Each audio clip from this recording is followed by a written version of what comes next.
someone will support me and then I will open my mouth. কারোর হাতে তোমার লাগাম দিতে পারো না। এরকম একটা সুন্দরী মাকে দেখে বাকি মায়েরা কি প্রভাব পড়ে তাদের? Beauty is beyond physical appearance. তুমি নিজে একজন প্রফেসর, এই যে এখন এমপ্লয়মেন্ট ইস্যু হচ্ছে এবং এই যে এতজনের চাকরি যে হারালো, তোমার কি মতামত এটা যে সত্যি কি এটা ঠিক হলো? Engineers, PhDs, they are sitting, they do not have any job. Placement নেই। ওম্যান এম্পাওয়ারমেন্ট আমরা এখন সবাই শুনি যে নারীবাদী বলে অনেকেই চেঁচামেচি করে। গ্রামে দেখো বা শহরেও দেখো, ছেলেরা কিন্তু মহিলাদের গায়ে হাত তুলছে। সেক্ষেত্রে কি ওম্যান এম্পাওয়ারমেন্ট কাজ করছে? একটা শিক্ষিত মহিলাও কিন্তু কোথাও গিয়ে কাঁদছে ভেতরে। আমিও কাঁদি প্রত্যেক দিন। সোসাইটিটা ফিল্ডে না দেখে নিজের পরিবারটা আমাদের সোসাইটি। এখন তো সব ইনফ্লুয়েন্সাররা কিন্তু বেসিক এডুকেশনটা জানে না, কিন্তু যখন আমি স্টেজে দেখি ওরা ঠিকমতো কথা বলতেও পারে না, কিন্তু তবু ইনফ্লুয়েন্সার রিয়েলের মধ্যে তফাৎ অডিয়েন্সকে বুঝতে হবে। নমস্কার, আমি ঐন্দ্রিলা, সবাইকে অনেক স্বাগত। আজকে রয়েছি একটু অন্যরকম সেগমেন্টে, অন্যরকম আলোচনা নিয়ে আমার শোতে। আজকে যে রয়েছে আমাদের প্রোগ্রামটা অ্যাসোসিয়েট বাই বাংলা হান্ট, একটু অন্যরকম, একটু আলাদা রকম। কেন বলছি? কারণ আমার সাথে যে রয়েছে সে হচ্ছে এডুকেটর, ফ্যাশন মেন্টর এবং রূপে গুণে সরস্বতী লক্ষ্মী সব কিছু মিলিয়ে রয়েছে আমার সাথে অদ্বিতীয়া দত্তবণিক আমার প্রোগ্রামে। নমস্কার, কেমন আছো বলো? ধন্যবাদ Oindrila for calling me here. আর রবিবারের দিনে তুমি আমাকে মনে করেছো, তার জন্য অসংখ্য ধন্যবাদ। আজকে এই টক উইথ ঐন্দ্রিলা শোতে তুমি এসেছো, তো কেমন লাগছে তোমার? খুব রিভাইভিং লাগছে, কারণ আমাকে যে ইন্টারভিউ নিচ্ছে সে একজন ওমেন এম্পাওয়ার্ড। আর দেখি কি প্রশ্ন রেখেছে আমার জন্য। I am all geared up. First question যাওয়ার আগে তোমাকে ভীষণ সুন্দর লাগছে আজকে। এটাই বলবো যে তুমি যে এত সুন্দর একটা মেনটেন করে রেখেছো, এত গ্ল্যামারাস একদম তোমাকে দেখে মনে হচ্ছে। তো তোমার এই জার্নিটা যদি একটু আমাকে বলো। জার্নি তো খুবই ডিফিকাল্ট একটা ফেজ, কারণ একাডেমিক থেকে ফ্যাশন ওয়ার্ল্ডে স্টেপ করা, আমি খুব ভয় পেয়েছিলাম যে আমাকে অ্যাকসেপ্ট করবে কি না। But then the biggest strength was my students. কারণ 2020-তে যখন আমি বললাম যে অ্যাকাডেমিক্স আমাকে ছাড়তে হয় because of my demanding health issues of my child, তখন আমার পার্মানেন্ট জব 12 বছরের, তখন একটা পার্মানেন্ট জব ছেড়ে একটা ট্রানজিশন পিরিয়ড চলছিল। When I shaved my hair, তুমি আমাকে বলছিলে যে দিদি এই লম্বা চুল থেকে কি করে ছোট চুল হয়ে গেল। সো আই ওয়াজ লাইক, তখন was a transition period when I shaved my hair. I did lot of photo shoots এইটা স্প্রেড করার জন্য that beauty is beyond physical appearance. যখন একটা নারী তার সত্তাটাকে বের করতে সবার সামনে তুলে ধরতে পারবে, তার এডুকেশন, তার ভ্যালিউজ হিসাবে সে রেকগনাইজ হবে, তাকে আর সুন্দরী বলে প্রমাণ হতে হবে না। যখন তার হাজব্যান্ড বা তার পার্টনার রেকগনাইজ করবে তার এক্সিস্টেন্সকে একটা নর্মালাইজ ভাবে, তখন আমাকে আর সেই সারনেমের ওপরে ফোর্স করে রাখতে হবে না, ফোকাস রাখতে হবে না। So this was my whole campaign, যে বাচ্চাদের সামনে, স্টুডেন্টসদের সামনে, নিউ জেনারেশনের সামনে আনার যে একাডেমিক থেকেও আমরা ফ্যাশন ওয়ার্ল্ডে আসতে পারি, because it is all about personality development. যদি আমরা নিজেকে প্রেজেন্টেবল রাখি কারোর সামনে, সেটা অ্যাকচুয়ালি অ্যাড অন করে আমাদের ডিগ্রিতে। And hence fashion and academics are coming together. It's a holistic growth and journey. কিছুই ইজি ছিল না, কিন্তু আমার স্টুডেন্টসরা আমাকে অনেক সাপোর্ট করেছে। কুড়ির পর থেকে ইট ওয়াজ লাইক মডেল বলবো না, রোল মডেল হওয়ার চেষ্টা ছিল। আর জার্নিটা এখনও অন। তুমি IIIHM এর হচ্ছে একজন এডুকেটর, মানে প্রফেসর, তো সাথে এবং বাড়িরও একটা তুমি বলতে পারো হোম মিনিস্টার। তো এই দুটো ব্যালেন্সিং লাইফ, এই লাইফটা কিভাবে তুমি সামলাচ্ছ? প্রতিদিন তোমার ইভেন্টসও থাকে একদম, যে তোমাকে দেখে যেটা মনে হয়, তো কি করে তুমি এই লাইফটাকে ব্যালেন্স করছো? As an influencer, as a brand endorsement, and as a mentor আর মা, সব থেকে বড় কথা মা 2016 has gifted me with it.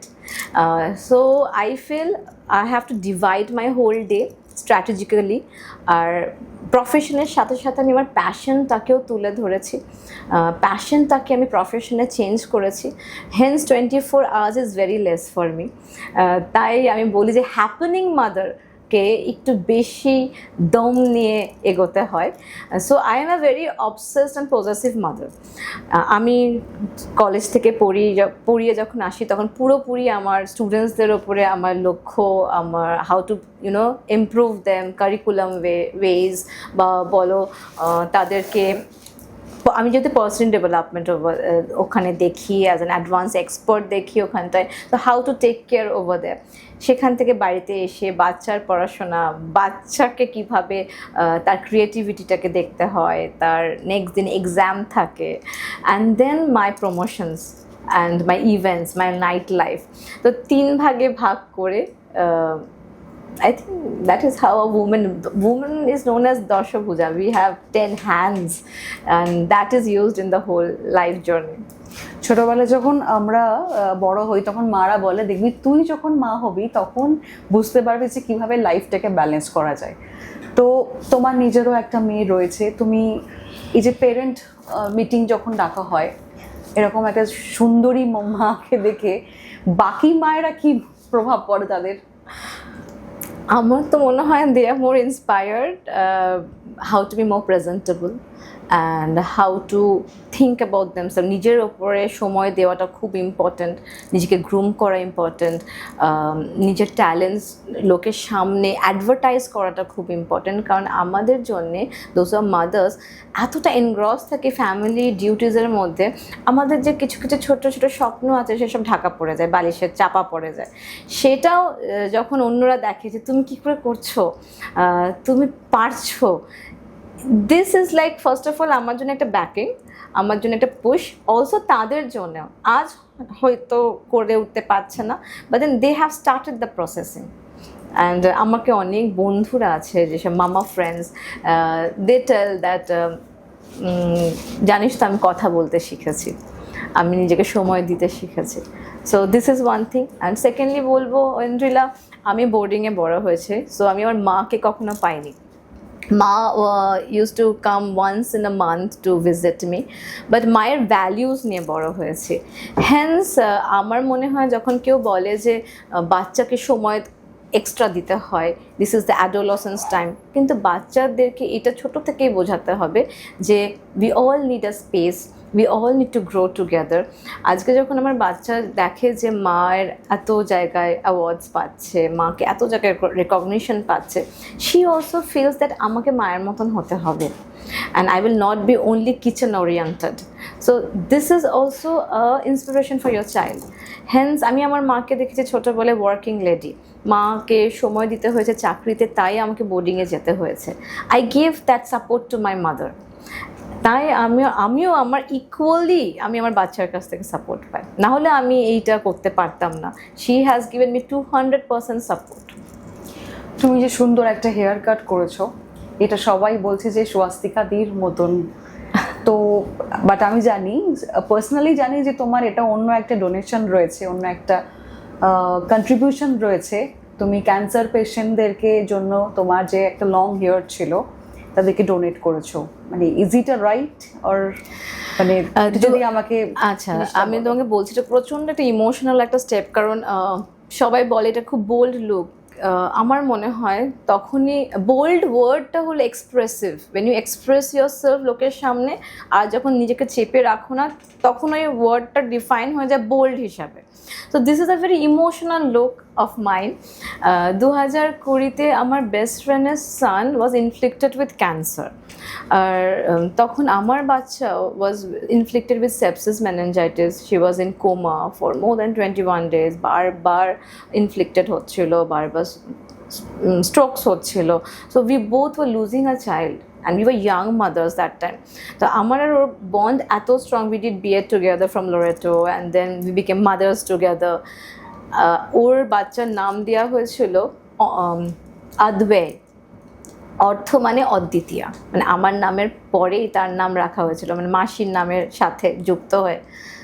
So when he left আস, তখন আমি প্রচণ্ড ভেঙে পড়েছিলাম। আমার মনে হয়েছিল যেন ও আমার বাচ্চাকে নতুন জীবন দিয়ে গেছে, কারণ আমরা দুটো মাইতে একসাথে এত ক্লোজ ছিলাম। To stand beside him personally, that was my step. একটা ছোট্ট 3.5 বছরের বাচ্চা যখন ছেড়ে চলে যায়, তখন বুক আর জীবন খালি হয়ে যায়। এই জায়গাটা আমি ভরানোর জন্য আমি তার পাশে দাঁড়িয়েছিলাম। I also contacted Milan Suman, hair for hope, purple mother, যেটা গ্লোবালি চেনে সবাইকে। সো আমি তাদের সাথে অ্যাওয়ারনেস ইভেন্টস করেছি, ক্যাম্পেন করেছি, and that time I shaved my hair to promote that beauty is beyond physical appearance, to stand by diversification of inclusiveness.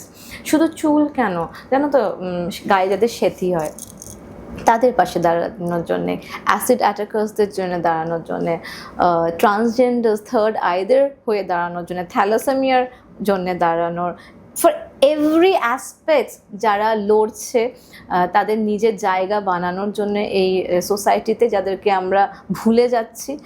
কারণ যখন আমাদের প্রত্যেকটা বাড়িতে উই আর ফেসিং ক্যান্সার, মাসি, দিদা ভাই বা বোন, অলসো আর একজনা ছিল আমার junior, she was so pretty, beautiful to look at, হানিমুনে গেছিলো। হানিমুন থেকে যেদিন ফেরত আসে 2 দিন পরে she understand that she is with cancer. আর এটা না পর হয়েছে, আমার ছোট্ট বাচ্চাটা আর এই আমার জুনিয়র একসাথে এই নিউজটা আমার কাছে এসেছিলো। So I saw them that they are also thinking twice to go in front of the mirror. মিররের সামনে দাঁড়াতে ভয় পাচ্ছে, going back to their office ভয় পাচ্ছে, কনফিডেন্স হারিয়ে ফেলেছে। প্রফেসর ছিলেন, যারা ডাক্তার তারাই ভয় পাচ্ছে নিজেকে দেখার, আফটার দ্য কেমোথেরাপি। আমি ভাবলাম যে আমি স্বাভাবিক হয়ে যদি তাদের পাশে না দাঁড়াতে পারি, টু মেক ইট নর্মালাইজ যে বিউটি ইজ পেরিশেবল, আজ আছে কাল থাকবে না, কিন্তু আমাদের ভ্যালিউজ, আমাদের হিউম্যানিটি, আমাদের কাজ, আমাদের ব্যবহার, এটা সারা জীবন থেকে যাবে অ্যাজ আ স্টোরি। এইটার পাশে দাঁড়াতে চেয়েছি। আর আমি সাধারণত ইভেন্ট ওয়াইজ ট্যাটুটা করি, আর প্রত্যেকটা হেয়ার ডিজাইনের একটা গল্প থাকে। আমি সবসময় ফ্লাওয়ার রাখি, so I M known as a flower girl, কারণ আমি বিশ্বাস করি আমাদের পিঠে প্যাচ করার কেউ নেই। We have to promote ourselves, advertise ourselves, কারণ 90s জেনারেশন চলে গেছে। এখন আগে শুনতাম না র্যাট রেসে কিন্তু যোগদান দিতে হবে, কিন্তু এখন তো জন্ম থেকে র্যাট রেস। হেন্স নিজেকে নারিশ করতে হবে, we have to keep on watering ourselves. যতদিন নিজেকে নারিশ করব, নিজেকে নিয়ে ভাববো সেলফিশ ওয়ে, ততদিনই আমরা গ্রো করব। মানে I say we should love everyone selflessly, but নিজেকে সেলফিশলি। কোথাও গিয়ে মনে হয় যে একটু আর কি নিজের সেলফিশ হই, নাহলে কাজের দিক থেকেও মনে হয় একটু এগোতে পারবো না, করা যেতে পারবে না, তাহলে নাহলে কম্প্রোমাইজ হয়ে যাবে। কম্প্যাক্ট তো হবেই না, আমরা উইল অল বি কম্প্রোমাইজ। তো ওম্যান এম্পাওয়ারমেন্ট আমরা এখন সবাই শুনি যে নারীবাদী বলে অনেকেই চেঁচামেচি করে, কিন্তু তবুও কিন্তু এখনো অনেক জায়গায়, মানে ধরো তুমি গ্রামে দেখো বা শহরেও দেখো, ছেলেরা কিন্তু মহিলাদের গায়ে হাত তুলছেই। যতই বলুক না কেন ও আমার ওয়াইফ, আমি কিচ্ছু করব না, তবুও কিন্তু তারা কিন্তু গায়ে হাত তুলছে। এটা হয়তো ভেতরে, কিন্তু সেক্ষেত্রে কি ওম্যান এম্পাওয়ারমেন্ট কাজ করছে? একটা শিক্ষিত মহিলাও কিন্তু কোথাও গিয়ে কাঁদছে ভেতরে। আমিও কাঁদি প্রত্যেক দিন, কারণ আমার মনে হয় সোসাইটিটা বিগ ফিল্ডে না দেখে নিজের পরিবারটা আমাদের সোসাইটি। আমাদেরকে আগে মা বাবাকে প্রুভ করতে হয়, আমাদের হাজব্যান্ডকে প্রুভ করতে হয়, দাদা আর বোনের মধ্যে কম্প্যারিজনকে প্রুভ করতে হয়। এখনো পর্যন্ত জেন্ডার বায়াস রয়েছে, একদম জেন্ডার ইকুয়ালিটি রয়েছে। কেন এটা থাকবে? মানে কতদিন পর, মানে তুমি নিজেও ওম্যান এম্পাওয়ারমেন্ট নিয়ে কাজ করছো, এটা ইউরোপেও চলছে। ভাবো, আমরা তো third world, still due to the digital India আমরা অনেক এগোচ্ছি পায়ে পা দিয়ে। বাট আমার মনে হয় আমাকেও ফাইট করতে হয়েছে। যখন আমি আমার প্রথম বই লিখি, যখন আমাকে ডিসাইড করতে হয় to take the baby, leaving my job, যখন আজকেও হয়তো যখন আমি বেরিয়েছি এত সুন্দর করে সেজে গুজে, বাড়িতে সব কাজ করে রুটিন ওয়াইজ সবাইকে স্যাটিসফাই করে তারপর এখানটায় আসা। Hence empowered women is more questioned, more answerable, more judged. যদি আমি থাপ্পড় খেয়ে নিই একবার, তাহলে আমি আর এম্পাওয়ার্ড না। ইফ উই আর রিবেলিয়াস তাহলেই হয়তো তাকে এম্পাওয়ার্ড বলা হয়। কিন্তু কোথাও গিয়ে কি আটকায় জিনিসটাকে, যে না এটা না হলেই ভালো হতো? আটকাবো হয়তো আমরাই, কিন্তু আমি দেখেছি জানো তো ইন্দ্রিলা, মহিলারা তো ক্যাকড়ার জাত, মেয়েরাই মেয়েদেরকে নিচে তুলে নিয়ে আসে, নিচে টেনে নিয়ে আসে। আজকে আমি উমেন এম্পাওয়ারমেন্ট নিয়ে কথা বলছি, কিন্তু আমি দেখবো যে আমাদেরই women folk will try to assassinate your character. আজকে আমি ইন্ডাস্ট্রিতে এখানে বসে আমি বলতে পারি আমার ব্যাপারে একটা ছেলেও একটা পুরুষও খারাপ কথা বলেনি, প্রচণ্ড সম্মান দিয়ে দেখেছে আমার ব্যাপারে। In my absence they speak good about me. That makes your brand. যখন তোমার অ্যাবসেন্সেও তোমাকে নিয়ে ভালো কথা বলছে, কিন্তু সেটা বেশিরভাগ 85% আমি দেখেছি পুরুষরা করে। সো উমেন এম্পাওয়ারমেন্ট তখনই হবে যখন নারীরা নারীর পাশে দাঁড়াবে।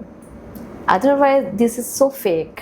মানে ব্যাক বিচিং না করে তাদের পাশে এসে দাঁড়ানো হবে। এটা খুব কম হয়, খুব কম। আমি বলবো না যে হয় আমরা একে অপরের যে তুমি আমাকে দেখেছো, hence this is a women empowerment. কিন্তু কতজনা? ওই 2% হয়তো। Otherwise women we always try to bring each other down. Transgender এবং এখন তো জেনজিদের যুগ আর কি, তো এই দিকটা তুমি কিভাবে দেখছো আর কি? লেসবিয়ান কমিউনিটি আছে, ট্রান্সজেন্ডার কমিউনিটি রয়েছে। আগে আমরা শুধু দুটো ফর্ম ফিল আপে দুটো জেন্ডার দেখতাম, মেল অ্যান্ড ফিমেল। অনেক প্রতিবাদ, অনেক লড়াই, অনেক ক্যাম্পেন করে 2011 থেকে 14 মধ্যে ডিফারেন্সটা আসা হলো। সেই ডিফারেন্সে maybe we got to understand that শুধু দুটো জেন্ডার নেই, it is more than 123 segregation of genders, যেখানে bisexual, asexual, sapiosexual, মানে intellectually if I'm attracted to you, এসব তো নামই জানতাম না। এখন ভ্যারাইটিস অ্যান্ড ডাইভার্সিফিকেশন এসেছে। আমার মনে হয় সেটাকে সম্মান দেওয়া উচিত, কারণ everything is scientific. This all depends on our hormones. হ্যাঁ, এটাকে টক্সিক, এটার অজুহাতে সোসাইটিকে টক্সিক না করা উচিত। As well as scientifically, if it is proven, এটা এখনকার সময় না, এটা আমাদের বেদে লেখা আছে, মহাভারতে আছে, রামায়ণে আছে। Those time also there was transgenders. Those time there were bisexuals also. Hence, যদি আমরা হিস্ট্রি দেখি, it was there. নতুন করে কিচ্ছু নেই, আমরা নতুন করে নাম দিচ্ছি। When psychologically we are testing it, যে proving it, then we are giving a name. Otherwise আমি যখন ছোটোবেলায় বোর্ডিংয়ে ছিলাম, তখন আমি দেখেছিলাম that I got to know at the age of 9 years maybe what is lesbian, because we were in a girls school. And আজকে আমি হয়তো যে তুমি ওয়ার্ডটা বলে বোল্ড, হয়তো আমি এক্সপ্রেস করছি, এরকম সব মেয়েদের স্কুলে, সব ছেলেদের স্কুলে হয়, আর আমরা জানতে পারি, আমরা উল্লেখ করি না। But it has to be normalise. এটাকে আমরা নোংরাভাবে না দেখে এটাকে নিয়ে আরও এডুকেটেড হওয়া উচিত। তাহলেই হয়তো আমরা রং পাতে যাব না, কারোর জীবন নষ্ট হবে না। এটা সেক্স এডুকেশন বা সেক্স যে হ্যারাসমেন্ট যেটা হচ্ছে এখন স্কুলেও সেক্স এডুকেশন কতটা জরুরি? খুব। I think we had sex education when I was in school in class 8, standard 8-এ আমার সেক্স এডুকেশন হয়েছে, but that was a girls school. হয়তো বয়েজ স্কুলে আলাদাভাবে হয়। I want this has to happen in the coed. আমি যখন প্রথম কলেজে যাই, তখন একটা ছোট্ট কথার মাধ্যমে আমি বুঝতে পারলাম এখনও অবধি ব্রিজ হয়নি, ওই গ্যাপটা এতটা আছে। I was giving a session on hygiene. I was giving a session on social hygiene, private hygiene, skin care. Then I was told that isn't it good to give them a separate session for the two genders? I told no, this is why I'm here, to break the barrier. And now the children loves me like crazy. Now they have understood that what is the requirement. তো এই কিউরিওসিটিটাকে আমাদেরকে educate করতে হবে ছোট্ট adolescence এজে, না হলে the word you সে যে হ্যারাসমেন্ট, অ্যাসল্টস এইসব হতেই থাকে। যেমন গ্রামে বেশি হয়, কারণ সেখানটায় আমরা শিক্ষাটা আরও ভালোভাবে প্রচার করছি না, কারণ গভর্নমেন্ট স্কুলে হয় না। আমরা প্রাইভেট স্কুলে চেষ্টা করছি যেন এটা হয়, ওয়ার্কশপ যেন আমরা ওয়ার্কশপ এখান থেকে যেন গভর্নমেন্ট স্কুলে নিয়ে যেতে পারি। শিক্ষা ব্যবস্থা তোমার এখনো কিন্তু অনেকটা পিছিয়ে আছে, আমাদের ছেলে মেয়েদেরকে এখনো পর্যন্ত কলকাতার বাইরে পাঠাচ্ছে। তো তোমার কি মতামত, কারণ তুমি নিজে একজন প্রফেসর? সিইউতে যখন আমি 65% পেয়েছি 2010-এর কথা, বা we use to B glad আমরা হয়তো 80-90 পেয়ে গেছি। এখন মানুষ 100-100 পাচ্ছে in pol science, in economics, যেটা আমরা কখনো স্বপ্ন দেখতে পাইনি। হেন্স আমাদের এমপ্লয়মেন্ট ইস্যুস হচ্ছে, because everyone is superlative. A superlative is like again a recession in the flow of employment. তাই আমাদের বাইরে যেতে হচ্ছে। তো দেখো, তখন আমরা জানতাম কার কোনটা gradation, but after covid there is nothing like that. তো এখন আমি বুঝতে পারছি it was not wrong those days. So আমরা না যখন যখন যে গভর্নমেন্ট আসে তাদেরকে নিয়ে খুব খারাপ বলি, কিন্তু later on we realise that that process was for better than this. And now I feel that এই যে এমপ্লয়মেন্ট ইস্যুস, আমি এটাতে আসতে যাচ্ছিলাম যে এই যে এখন এমপ্লয়মেন্ট ইস্যু হচ্ছে এবং এই যে এতজনের চাকরি যে হারালো, তো তো সেক্ষেত্রে তুমি নিজে একজন এডুকেটর সেক্টরে রয়েছো, একজন অ্যাজ আ প্রফেসর রয়েছো, তো তোমার কি মতামত এটা, যে সত্যি কি এটা ঠিক হলো? খুব নাও মোর কন্ট্রোভার্সি, এটা কখনো হতে পারে? খুব মানে খুব ক্রিটিক্যাল একটা question, but as a view of an educator আমি ট্র্যাকটা একটু চেঞ্জ করব, টপিক ওটাই থাকবে। আমি বলবো যে we should more focus in vocational training, কারণ এখন সবাই যদি 100-100 পায়, আর যারা 65 পাচ্ছে বা 45 পাচ্ছে, they do not have any job. এখন engineers, PhDs, they are sitting বাড়িতে উইথাউট এনি মানে কাজের প্লেসমেন্ট নেই। Hence, vocational training is must more than general studies for going for hospitality, going for tourism, going for digital, decoding, robotics. I think these are more better jobs. আগেকার দিনে আমাদের সময় BPO যখন শুনতাম আমরা ভাবতাম যে ও তার মানে কল সেন্টারে কাজ করে, হ্যাঁ মানে এতটা নিম্নভাবে দেখা হতো। But today the power of language communication skill তাদেরই বেশি, কিন্তু শর্ট হ্যান্ড শেখা হতো। হ্যাঁ, এখন ওসবকে আরও প্রাধান্য দেওয়া হচ্ছে। Hence the forum and the segments are open to more কি বলো ভিজিবিলিটি, ক্রিয়েটিভিটি। হেন্স আমার মনে হয় যে বাচ্চাদেরকে জেনারেলের সাথে সাথে ভোকেশনালে ফোকাস করা উচিত, তাহলে হয়তো এই কমপ্লেন যে চাকরি চলে যাচ্ছে আমাদের ব্যাকআপ প্ল্যান থাকবে। বিং আ মাদার, তোমার লাইফে জার্নিটা একটু অন্যরকম থেকে শুরু হয়েছে। তুমি স্কুলেও চাকরি করেছো, নাও এখন তুমি ফ্যাশন মেন্টর, এডুকেটর, রাইটার, অনেক কিছুই ট্যাগমা রয়েছে। আমার কোয়েশ্চেনটা হচ্ছে, তুমি এই যে মাদার হয়ে তোমার যে পুরো ব্যালেন্সিং লাইফ, তোমার হাজব্যান্ডের কতটা সাপোর্ট রয়েছে? যতদিন টিচার ছিলাম সাপোর্ট ছিল। টিচিং লাইন থেকে যখন আমি from that sphere I got into fashion, কখনোই সাপোর্ট ছিল না। আর আই ওয়ন্ট সে যে সাপোর্ট ওয়ার্ডটা কে দেবে, মানে আমি প্রচণ্ড টিপিক্যাল ওম্যান এম্পাওয়ার্ড, মানে someone will allow me and then I will do something, someone will support me and then I will open my mouth. Support কারোর জন্য অপেক্ষা করে না। You should never wait for anyone's support, anyone's permission, anyone's validation যে তোমাকে এটা এখন করা উচিত বা তুমি এখন খুব ভালো এটা করছো। You should know that আমি এটাতে ভালো করি, I am skilled, I am talented, আর আমি এটার ওপরে অনেক প্রিসিশনভাবে কাজ করেছি, and you should prove it. কারণ আমার মা বাবাও আমাকে সাপোর্ট করেনি, because we belong to a very conservative family, middle class family. Generally তাই হয়। Yes, my dad is a businessman, my mother is a matron, আমার বৌদি is a matron, so I am coming from a very empowered family. এবার তুমি বললে না যে হাজব্যান্ডের সাপোর্ট, আমি বলছি কেন আমি টপিকটা ওঠালাম। আমার বাবার দিদিমা, I'm talking about বাবার দিদিমার মায়ের কথা বলছি। তো আমি কৃষ্ণনগরে থাকি।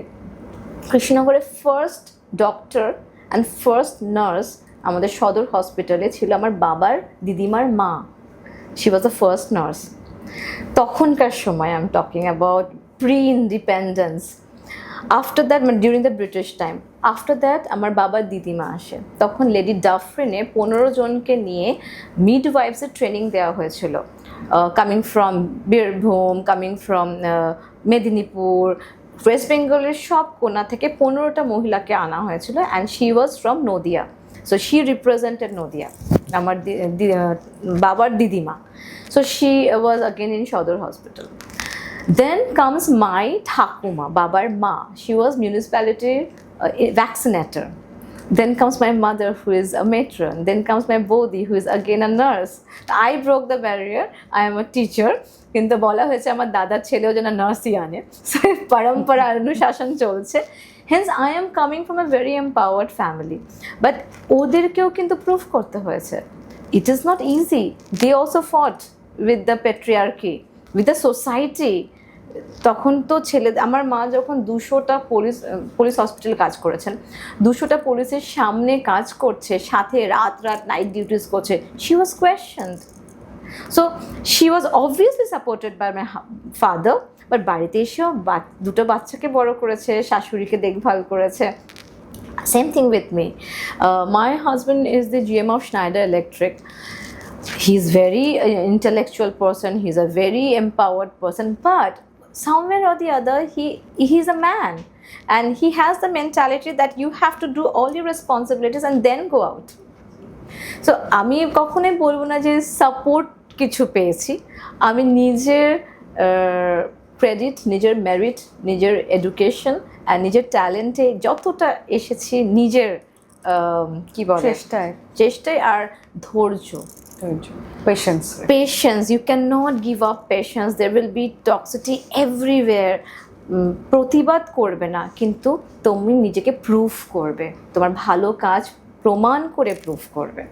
So I am telling you, যখন আমি প্রথম চাকরি পাই কলকাতায় এসে, আমি কৃষ্ণনগরে পড়াতাম, তো আমি যখন কলকাতায় এসে যখন চাকরি করছি, তখন এইটাও আমার শ্বশুরবাড়ি থেকে আসলো যে এই স্যালারিটা এত কম যে আমি তোকে পকেট মানি দিয়ে দেবো, এই চাকরির দরকার নেই, মানে leave your job. So I feel that salary যতই কম থাকুক, আমি তো এত পড়াশোনা করে চাকরিটা করছি, this is my independence. So that was a big barrier. When I took my baby, I was asked to take the baby because I got a better job, I got a better opportunity. So obviously that was my choice again, because baby, being a mother is all planned, you know, mentally যখন তুমি মাথায় নিয়ে নাও that you're gonna be mother, you're already conceived. So that was again my choice. It was I will never say it's an option, but it was my choice, কিন্তু I was told to. So when I did my first book, Oindrila, আমাকে বলা, বইয়ের নাম হলো scribbles that set memoirs. It was launched by আমাদের West Bengal social welfare board. Doctor Shashi Panja ছিলেন, আমাদের education minister Soumen Mahapatra ছিলেন ফর্মার, অ্যান্ড আমাদের তখন উমেন কমিশনের ছিলেন Soumitra Mukherjee and Suranjana Chakraborty from social welfare board. So খাদ্য ভবনে হয়েছিল first book, and second book also dopamine again খাদ্য ভবনেই হয়েছিল from social welfare board. So when I did my first book, বাড়িতে সবাই এসেছে, বেশ মজা হচ্ছে। একটা কথা এরকম হলো যে খুব এইসব দিস অল আর পুশ, সাপোর্ট পাইনি, পুশ পেয়েছি, ঠিক আছে, রিজেকশনের push.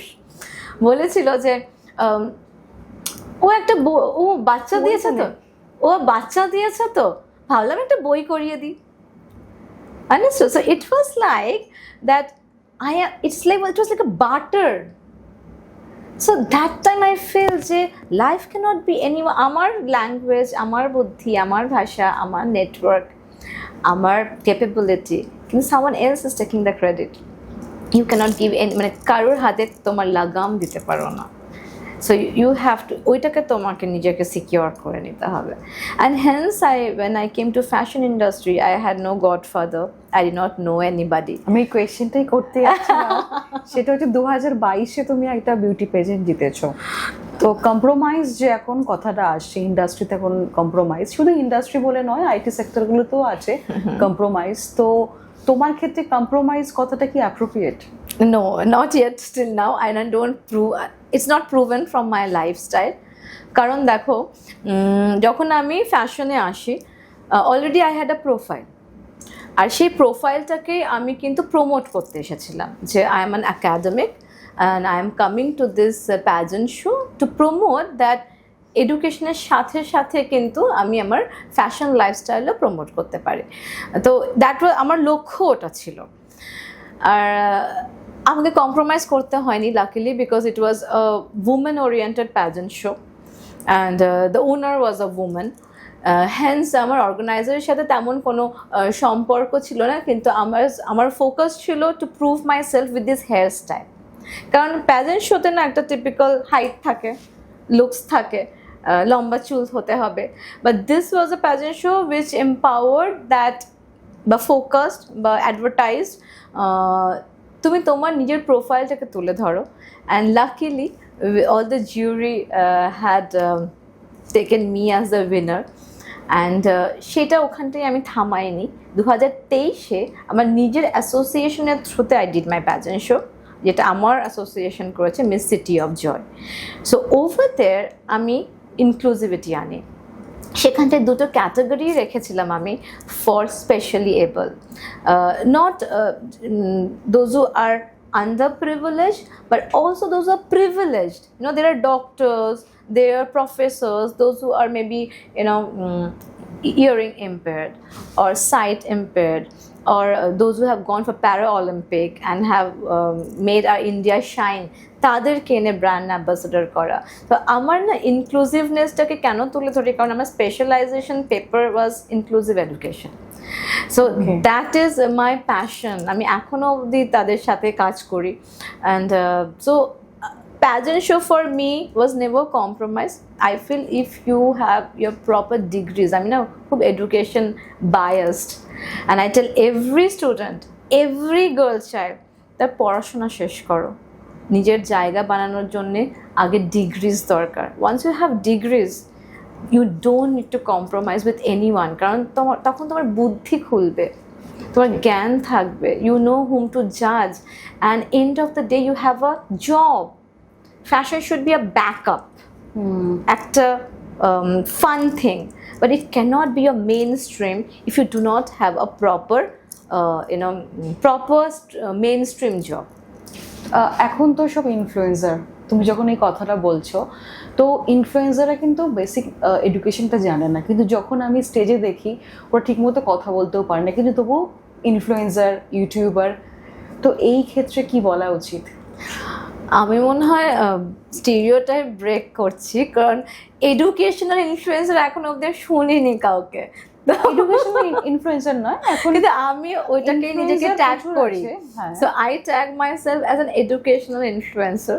So I try to influence or bring, আমার মনে হয় ইনস্টাগ্রামের আইডিটাও আছে awareness enthusiast. Yeah, so it's named as awareness enthusiast. Karon, I want to influence education, institutional awareness on any sector. So, influencer, real and real এর মধ্যে তফাৎ অডিয়েন্সকে বুঝতে হবে, কারণ ইনফ্লুয়েন্সার্স আর ব্যাকলেন্সে। তো আমরা ততটাই করি বা ততটাই আমাদেরকে ইনসিস্ট করা হয় করার জন্যে, যেটা আমাদেরকে scripted, we are paid for it.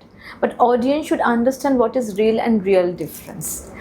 And influencers-দের বলবো যে always stay educated on the topic that you're doing. Never promote something that is not good for the society just because of the money. And because of barter, because of collaboration, do not put your profile down, compromise করে ফেলবে না, কারণ and of the day আমি তো পুরো সোসাইটিকে তুলে ধরছি, তাদের জন্যেই তো আমরা আছি, তাদের জন্যই তো আমরা রোজগার করতে পারছি, তারাই আমাদের প্রোডাক্টস কিনছে, তারা আমাদের জায়গায় যাচ্ছে। হেন্স তাদেরকে যেন আমরা সৎভাবে নেভিগেট করতে পারি, এটাই আমার রিকোয়েস্ট। তোমার মোস্ট লাইফের চ্যালেঞ্জিং মুভমেন্ট বলো আর স্ট্রেংথ বলো। Challenging moment is I do not talk about my profession. It's very easy for me. মানে আমি জানি না, আমি খুব স্নবিশ বা খুব অহংকারী সবাই বলে, কিন্তু আমি জানি যে আমি কী কাজ করছি। কাজের দিকে আমার কোনো চ্যালেঞ্জ ফেস হতে হয়নি আজ অবধি। Challenge is to be a mother, because my daughter is little, she is very demanding in health. Hence for me that phase 2016 থেকে 2022, দেন একটা সময় ছিল পিয়ারলেসের ক্যাবিন বিবেকানন্দ ওয়ার্ডে 1 ইয়ারের জন্য বুক ছিল। As always we had to go there. 2021 I had the worst time. 2018 I had the worst time. তো কিছু কিছু চ্যালেঞ্জিং মোমেন্টস মানে বুকে গেঁথে থাকে আছে, and that has made me so strong. So as a mother I have faced lot of challenging issues, and আরও face করব পরবর্তীকালে, but and I don't want challenges should finish. Challenges আছে বলেই আজকে আমি এত শক্ত, আমি লড়ে যাচ্ছি। ওর মধ্যে দেখি তোমার স্ট্রেংথটা কোথাও থেকে একটা কাজ করে। হ্যাঁ, মানে আমি প্রচণ্ড লড়াকু, আমি হারতে পছন্দ করি না একদম। I am very unpredictable also, মানে আনপ্রেডিক্টেবল ওয়াই, যখন কেউ ভাবে যে she is silent that means I am coming with a big broom. তো ফ্যাশন ইন্ডাস্ট্রিতে রয়েছো, তো তোমার কি শখ জাগে অ্যাক্টিং করার? নিশ্চয়ই এরকম অপরচুনিটি পেয়েছো। অপরচুনিটিস পেয়েছি, but acting is something that needs lot of time and you have to have precision. যদি কখনো আমি ভালো স্ক্রিপ্ট পাই, but I would not go for commercial acting আমার পছন্দ না, because I like theatre. Hence যদি কখনো সুযোগ পাই I will go for art or more contemporary.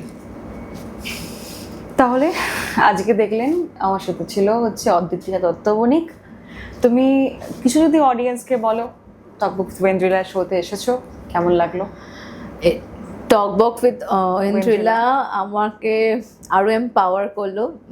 টকবকই হচ্ছে, মানে বকবক হচ্ছে, বকবকও হচ্ছে, আর গরম জল যেমন টকবক হয় না, তো গরম জল কখন টকবক হয়? Before it comes in front of us with a delicacy. So I'll be waiting পুরো সেশনটা দেখার জন্যে যে এই টকবকটা কোথায় আমাদেরকে নিয়ে চলবে, যেন আমাদের অনেক ভিউয়ার্স বাড়ে, আমাদের অনেক সাপোর্ট করে, আমাদের কথা যেন আরও অনেক অনেক দূর দূর লোকের কাছে নিয়ে যেতে পারে। এটাই আমি আশা করি আপনাদের কাছ থেকে। নমস্কার।